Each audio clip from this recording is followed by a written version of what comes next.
ഞങ്ങളിപ്പോൾ ഉള്ളത് ഗ്രാമീണ വായനശാല ഇളവള്ളി. നമ്മുടെ SIR ഫോമിന്റെ കളക്ഷൻ സെന്റർ നടന്നുകൊണ്ടിരിക്കുകയാണ്. 73ഉം 74ഉം ബൂത്തുകളിലെ രണ്ടുപേരും അഡീഷണൽ BLOമാരാണ്. ഫോമുകൾ ഏകദേശം കൊടുത്തിരുന്നു. അപ്പോഴാണ് നമുക്ക് മനസ്സിലാവുന്നത് ഫോം പൂരിപ്പിക്കുമ്പോൾ ഉണ്ടാവുന്ന വലിയ തെറ്റുകൾ. എത്ര പറഞ്ഞു കൊടുത്താലും തെറ്റുകൾ വരുന്നുണ്ട്. അപ്പൊ അതിനെക്കുറിച്ച് ചെറിയൊരു ഐഡിയ ഉണ്ടാക്കി തരാനും അതിനെക്കുറിച്ച് നമുക്കറിയാവുന്ന കുറച്ച് കാര്യങ്ങൾ പങ്കുവെക്കാനാണ് ഈ വീഡിയോ ചെയ്യുന്നത്.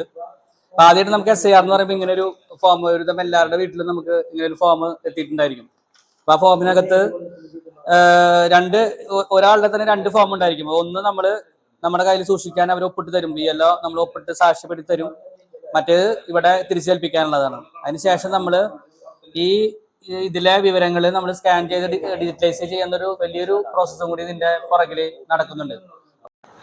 ഈ ഫോമിനകത്ത് ഏറ്റവും മുകളിലായിട്ട് വോട്ടറുടെ പേരും ഇപ്പൊ നമ്മൾ 2025 വോട്ടർ പട്ടികയില് ഒക്ടോബർ മാസം ഉള്ള വോട്ടർ പട്ടികയില് നമ്മുടെ വിവരങ്ങളാണ് ഇവിടെ ഉള്ളത്. രണ്ടാമത്തെ നമ്മുടെ ക്രമ നമ്പറും നമ്മൾ വോട്ട് ചെയ്യുന്ന ബൂത്തിന്റെ പേരുകളാണ്. ഇത് നമ്മുടെ ഈ സ്കാനർ ഉണ്ട്, അത് നമ്മുടെ നമ്പർ സ്കാൻ ചെയ്ത് നമ്മുടെ വോട്ടർ IDയിലേക്ക് സ്കാൻ ചെയ്ത് നമ്മുടെ പാർട്ടിലേക്ക് വരാനുള്ള സ്കാനർ. ഫോട്ടോ പതിപ്പിക്കാൻ പറഞ്ഞിട്ടുണ്ട്, പക്ഷെ നിർബന്ധമാണെന്ന് ഇതുവരെ പറയുന്നില്ല. മൊത്തത്തിൽ നമ്മുടെ ഈ SIR ഫോം മൊത്തത്തിൽ ഫോട്ടോ എടുത്ത് അപ്ലോഡ് ചെയ്യാണ് ചെയ്യുന്നത്. അപ്പൊ അതുകൊണ്ട് ഫോട്ടോ പതിപ്പിക്കുന്നത് നിർബന്ധം പറയുന്നില്ല. പിന്നെ ഒന്നാമതായിട്ടുള്ളത് 3 ഭാഗങ്ങളായിട്ട് തിരിക്കാം. ഒന്നാമത്തെ ഭാഗം നമ്മുടെ ഇപ്പോഴത്തെ പ്രസന്റ് ഡീറ്റെയിൽസ് ചെയ്താനുള്ള കോളാണ്. അതിനകത്ത് ജനനത്തീയതി ഉണ്ട്, ആധാർ നമ്പർ ഓപ്ഷനിലാണ്, നിർബന്ധം പറയുന്നില്ല, വേണമെങ്കിൽ കൊടുത്താൽ മതി. മൊബൈൽ നമ്പർ വേണം, അത് നമ്മുടെ വിളിച്ചാൽ കിട്ടുന്ന മൊബൈൽ നമ്പർ എന്നാണ് പറയുന്നത്. ആധാറായിട്ട് ലിങ്ക് ചെയ്ത് ചിലപ്പോൾ പഴയ നമ്പറൊക്കെ ആയിരിക്കും, പക്ഷെ നമുക്ക് ഇപ്പൊ കോൺടാക്ട് ചെയ്യാനുള്ള നമ്പർ എന്ന രീതിയിലാണ് അതിന് പറയുന്നത്. പിന്നെ പിതാവിന്റെ പേര്, പിതാവിന്റെ എപ്പിക് നമ്പർ എന്ന് പറഞ്ഞാൽ ഐഡന്റിറ്റി കാർഡ് നമ്പറാണ്. ഇപ്പൊ ഉള്ള ഐഡന്റിറ്റി കാർഡ് ഉണ്ടെങ്കിൽ അത് എഴുതാം, അതും ഓപ്ഷണലാണ്, എഴുതിയില്ലെങ്കിലും കുഴപ്പമില്ല. മാതാവിന്റെ പേര് എന്തായാലും വേണം. നമ്മൾ SIR ഫോം അപ്ലോഡ് ചെയ്യുമ്പോൾ മാതാവിന്റെ പേര് സ്റ്റാർഡ് ആണ്, അപ്പൊ അതുകൊണ്ട് നിർബന്ധമായിട്ട് മാതാവിന്റെ പേര് വേണം. അതുപോലെ തന്നെ അവിടെയും എപ്പിക് നമ്പർ ചോദിക്കുന്നുണ്ട്, നിർബന്ധമല്ല. അതുപോലെ പങ്കാളിയുടെ പേര്, ഇപ്പൊ കല്യാണം കഴിഞ്ഞു കൊണ്ടുവരണമെങ്കിൽ പങ്കാളിയുടെ പേര് ഇതാന്ന് കണ്ടായിരുന്നു. പക്ഷെ അതിൽ നമ്മൾ ശ്രദ്ധിക്കേണ്ട കാര്യം എന്ന് വെച്ചാൽ ഇത്രയും കാര്യങ്ങൾ നമ്മളിവിടെ പൂരിപ്പിച്ചു.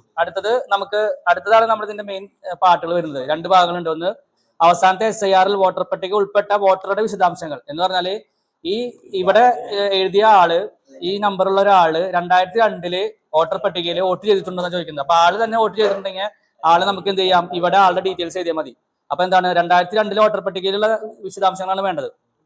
അത് സത്യത്തിൽ നമ്മൾ ഈ 2 ഭാഗങ്ങളല്ല, ഈ കാണുന്ന മണ്ഡലം, അതുപോലെ നിയമസഭാ മണ്ഡലത്തിന്റെ നമ്പർ, ഭാഗം, ക്രമ നമ്പർ, മണ്ഡലത്തിന്റെ പേര്, ഇത്രയും ഭാഗം സെർച്ച് ചെയ്ത് കഴിഞ്ഞാൽ ബാക്കി ഇതെല്ലാം ഓട്ടോമാറ്റിക്കായിട്ട് നമുക്ക് ഡാറ്റ നമ്മുടെ സർവറിൽ സേവ്ഡ് ആണ്.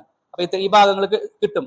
അപ്പൊ ഇതിനകത്ത് എല്ലാ കാര്യങ്ങളും നമ്മൾ എപ്പിക് നമ്പർ ഒന്നും എടുത്ത് പൂരിപ്പിക്കേണ്ടതില്ല. എങ്കിലും അതിൽ എഴുതേണ്ടത് എന്താ വെച്ചാൽ വോട്ടറുടെ പേര്, ആരാണ് വോട്ടർ. ഇപ്പൊ ഇതില് വോട്ടർ ആരാണ്, അബ്ദു ആണ്. അപ്പൊ ആളെ വോട്ട് ചെയ്തിട്ടുണ്ടെങ്കിൽ നേരെ എന്ത് ചെയ്താം, അബ്ദു എന്നുള്ള പേര് എഴുതാം. ആളുടെ ബന്ധുവിന്റെ പേര്, ആളുടെ ഉപ്പയുടെ പേരാണെങ്കിൽ അബ്ദുൽ ഖാദർ എഴുതി. അയാളും ഉപ്പയും തമ്മിലുള്ള ബന്ധം എന്താണ്, പിതാവ്, ആ പിതാവ് എഴുതി. ജില്ല ഏതാണെങ്കിൽ ജില്ല എഴുതി, സംസ്ഥാനം എഴുതി, ഏതാണ് നമ്മുടെ മണ്ഡലത്തിന്റെ പേര് ഇവിടെ എഴുതുന്നു. അത് കഴിഞ്ഞാൽ നമ്മൾ ഈ നേരത്തെ പറഞ്ഞ പോലെ മണ്ഡലത്തിന്റെ ക്രമ നമ്പർ, മണ്ഡലത്തിന്റെ നമ്പർ. ഇപ്പൊ മണലൂര് 64ആണ്, 064. മണലൂര് 22 വർഷമായിട്ട് മാറാത്തൊരു എന്താണ് നിയമസഭാ മണ്ഡലമാണ്, 064. അതുപോലെ ഭാഗ നമ്പർ എത്രയാണെങ്കിൽ അത് എഴുതുക, അവരുടെ 2002 ക്രമ നമ്പർ. ഇത്ര എഴുതി കഴിഞ്ഞാൽ 2002 വോട്ട് ചെയ്ത ഒരാളുടെ കാര്യം അവിടെ കഴിഞ്ഞു. ഈ ഭാഗം അവർ പൂരിപ്പിക്കണ്ട. എപ്പോഴും ഈ ഫോമിനകത്ത് 2 ഭാഗം പൂരിപ്പിക്കാൻ പാടുള്ളൂ. പലരും 3 ഭാഗം പൂരിപ്പിച്ചു കൊണ്ടിട്ടുണ്ട്.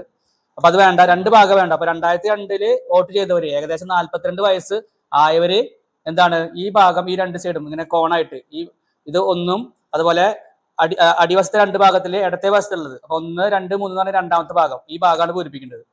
ഇനി ഇതിനകത്ത് എന്താണ് 2002 ഇതുപോലെ വോട്ട് ചെയ്യാത്തത്, 2002 വോട്ടർ പട്ടികയിൽ ഇല്ലാത്തത്. അപ്പൊ അവർക്ക് എന്താണെന്ന് വെച്ചാല് നമ്മൾ ആദ്യം പറഞ്ഞിട്ടുണ്ടായിരുന്നു ഈ പങ്കാളിയുടെ പേര് എഴുതുമ്പോൾ പങ്കാളിനെ ഇവിടേക്ക് എഴുതാന്ന് പറഞ്ഞിട്ടുണ്ടായിരുന്നു. പക്ഷെ ഇതുവരെ നമ്മുടെ സൈറ്റിൽ എന്ത് വന്നിട്ടില്ല, അപ്ഡേഷൻ വന്നിട്ടില്ല. സൈറ്റിൽ ഇപ്പോഴും പിതാവിന്റെ പേര്, മാതാവിന്റെ പേര്, അതുപോലെ അച്ചാച്ചൻ, അമ്മാമ, വെച്ചാല് father, mother, grand mother, grand father, ഈ 4 ഓപ്ഷൻ മാത്രം നമുക്ക് അവരെ ആഡ് ചെയ്യാൻ പറ്റുന്നുള്ളൂ. അല്ലാതെ അദേഴ്സിനോ സ്പൗസോ അതുമല്ല അങ്ങനത്തെ ഡീറ്റെയിൽസ് വന്നിട്ടില്ല. അപ്പൊ വരാത്ത പക്ഷം നമുക്കത് ആഡ് ചെയ്യാൻ പറ്റില്ല. അപ്പൊ എന്തായാലും ഈ പറയുന്ന ആളുടെ അച്ഛനോ അമ്മയോ അച്ചാച്ചനോ അച്ഛമ്മയോ അങ്ങനെയുള്ള റിലേഷൻ, പേരക്കുട്ടികള്, അച്ഛൻ, മാതാവ്, പിതാവ്, ഈ 4 ഓപ്ഷൻ മാത്രമാണ് നമുക്ക് ഇതിലേക്ക് ഇതാക്കാൻ പറ്റുന്നുള്ളൂ, ആഡ് ചെയ്യാൻ പറ്റുന്നുള്ളൂ. അപ്പൊ അങ്ങനെ എഴുതുമ്പോ ഇവിടെ ഇപ്പൊ അബ്ദുൽ ഖാദർ, അബ്ദു ആണെങ്കിൽ ആളുടെ ഉപ്പയുടെ പേര് എന്താണെങ്കിൽ ഉപ്പയുടെ പേര് എഴുതുക. ഇവിടെ ഒരിക്കലും ഇവിടെ ഉള്ള ആളുടെ പേരല്ല എഴുതുന്നത്, ഈ മുകളിൽ കാണിക്കുന്ന ആളുടെ പേരല്ല എഴുതുന്നത്. 2002 ഇവരുടെ പ്രൊജനിയായിട്ട് വെച്ചാല് ഇവരായിട്ട് ബന്ധമുള്ള ഒരാള്, ഈ 4 ഓപ്ഷൻ. അപ്പൊ അതിലുള്ള ആളെയാണ് വേണ്ടത്. അപ്പൊ അവരുടെ അച്ഛന്റെ പേര് എഴുതണമെങ്കിൽ ഇതിലെ ബന്ധുവിന്റെ പേരായിട്ട് എഴുതുന്നത് അച്ഛന്റെ പേരായിരിക്കും. അച്ഛന്റെ പേരാണ്. ബന്ധം പിതാവ് എന്ന് എഴുതണം. പിന്നെ ബാക്കിയുള്ളത് ജില്ല തൃശ്ശൂർ അതൊക്കെ അതേപോലെ എഴുതുക. ആ കാലഘട്ടത്തിൽ 2002 ഇവരുടെ അച്ഛനോ അല്ലെങ്കിൽ അമ്മയോ അതുപോലെ ഗ്രാൻഡ് ഫാദർ ഗ്രാൻഡ് മദർ ഇവര് ചെയ്ത അസംബ്ലി മണ്ഡലത്തിന്റെ പേര്, ഭാഗം, ക്രമ നമ്പർ, ഇത്രയും ഡീറ്റെയിൽസ് ആണ് ഇവിടെ എഴുതേണ്ടത്. അപ്പൊ ഒരിക്കൽ കൂടി പറയുമ്പോൾ നമ്മൾ വോട്ട് ചെയ്ത ആളുടെ ഫാദർ, മദർ, ഗ്രാൻഡ് ഫാദർ, ഈ 4 ബന്ധങ്ങൾ മാത്രമാണ് നമുക്ക് ഇവിടെ കണക്ട് ചെയ്ത് എഴുതാൻ പറ്റുള്ളൂ. അവരുടെ മാത്രമാണ് നമ്മൾ എഴുതിയാൽ മാത്രമാണ് ഇതിൽ വെരിഫൈ ചെയ്യുന്നുള്ളൂ. അപ്പൊ അത് മനസ്സിലാക്കാം. അത് കഴിഞ്ഞാൽ പിന്നെ നമ്മൾ ഇവിടെ കുറച്ച് നമുക്ക് ഇതിന്റെ പറയുന്ന നമ്മൾ വായിച്ച് നോക്കേണ്ട, നമ്മൾ എന്താണ് പൂരിപ്പിക്കുമ്പോൾ നമ്മൾ ശ്രദ്ധിക്കേണ്ട കാര്യങ്ങളെ കുറിച്ച് പറയുന്നുണ്ട്. പിന്നെ വോട്ടറുടെയോ മറ്റേതെങ്കിലും മുതിർന്ന കുടുംബാംഗത്തിന്റെയോ ഒപ്പ് അല്ലെങ്കിൽ ഒപ്പ് ചെയ്യാൻ ഒരു കൈവിരൽ അടയാളം. അപ്പോൾ ആള് സ്ഥലത്തില്ലെങ്കിൽ കൂടി നമുക്കതിൽ നമ്മുടെ വീട്ടിലെ കുടുംബനാഥനെ കൊണ്ട് ഇതിൽ ഒപ്പിടിക്കാം. അത് ചെയ്യാം. അതിനുശേഷം 1 കോപ്പിയിൽ 2 കോപ്പിയിലും ഇതുപോലെ ഒപ്പിടണം. എല്ലാവരും ഇവിടെ സൈൻ നിർബന്ധമാണ്. അത് കഴിഞ്ഞാൽ 2ലും BLOയുടെ സൈൻ ഉണ്ട്. 1 കോപ്പി നമുക്ക് തരും, 1 കോപ്പി BLO സൂക്ഷിക്കും. അതിനുശേഷം BLO ഇത്രയും കാര്യങ്ങൾ നമ്മുടെ ഈ ആപ്പിൽ തന്നെ ഇതിനൊരു സെർവറും ഒരു ഇതുണ്ട്, ആപ്ലിക്കേഷൻ ഉണ്ട് CEO കേരളയുടെ, അതിലേക്ക് അപ്ലോഡ് ചെയ്യണേ ചെയ്യുന്നത്. അപ്പൊ അപ്ലോഡ് ചെയ്താൽ അപ്ലോഡ് ചെയ്യുമ്പോൾ ഈ കാര്യങ്ങൾ മാച്ച് ആവണമെങ്കിൽ എന്ത് വേണം? നമ്മളെപ്പോഴും ഈ പറഞ്ഞ പോലെ ഇവരുടെ കോണ്ടാക്ട് കൃത്യമായിട്ട് കിട്ടണം. ഇപ്പൊ ഒരേ ബൂത്തിലെ തന്നെ ആളാണ് ഇത് ചെയ്യുന്നതെങ്കിൽ നമുക്ക് ബുദ്ധിമുട്ടില്ല. എന്താ വെച്ചാൽ അവർക്ക് ഇപ്പൊ എനിക്കാണെങ്കിൽ ഇവിടെ വോട്ടർ പട്ടികയിലുണ്ട്, ഈ ഒരു വോട്ടർ പട്ടികയും അതുപോലെ പഴയവരുടെ നമ്പറുകളൊക്കെ ഇതിൽ മാപ്പ് ചെയ്ത് കിട്ടും. അപ്പൊ അവരുടെ നമുക്ക് എഴുതി കൊടുക്കാം. അത് മാത്രം 2002 ശരിക്കും 2002 വോട്ട് ചെയ്ത ആള് ഇവിടെ എല്ലാ കാര്യങ്ങളും പൂരിപ്പിച്ചില്ലെങ്കിലും കുഴപ്പമില്ല. അവരുടെ ഈ നമ്പർ നമുക്ക് തന്നെ എഴുതി കഴിഞ്ഞാൽ ബാക്കി എല്ലാ കാര്യങ്ങളും ഇതിൽ സ്റ്റോർഡ് ആണ്. അപ്പൊ ഇതൊക്കെ കുറെ അപ്ഡേഷൻ നമ്മൾ ചെയ്തു വരുമ്പോൾ മനസ്സിലാവുന്നത്. അല്ലാത്തവർ മാത്രമാണ് ഈ അടിയിൽ എഴുതുന്നത്. അതിൽ എഴുതുമ്പോൾ ഈ കല്യാണം കഴിച്ചു കൊടുക്കുന്ന സ്ത്രീകളാകുമ്പോൾ ഒരിക്കലും അപ്പൊ നമുക്ക് ഇവിടെ കിട്ടില്ല. അപ്പൊ അവരെന്ത് ചെയ്യണം? അവരുടെ 2002 ഉണ്ടായിരുന്ന സ്ഥലത്ത്, അപ്പൊ മിക്കവാറും അവരുടെ അച്ഛന്റെയോ അവരുടെ അമ്മയുടെയോ അല്ലെങ്കിൽ അവരുടെ മുത്തശ്ശി അങ്ങനത്തെ ബന്ധങ്ങളാണ് എടുക്കേണ്ടത്. അപ്പൊ അതിനകത്ത് നേരിട്ട് ഒരുവിധം പേർക്ക് എന്ത് ചെയ്യാം? അവരുടെ വീട്ടിൽ കോണ്ടാക്ട് ചെയ്ത് കിട്ടാം. അല്ലെങ്കിൽ CEO കേരള എന്നൊരു സൈറ്റ് ഉണ്ട്. അതിൽ കയറി 2002 വോട്ടേഴ്സ് ലിസ്റ്റ് നമുക്ക് ഡൗൺലോഡ് ചെയ്തെടുക്കാം. എന്നിട്ട് അതിൽ നിന്ന് നമ്മുടെ ജില്ല അതുപോലെ നമ്മുടെ നിയമസഭാ മണ്ഡലം സെലക്ട് ചെയ്യാം.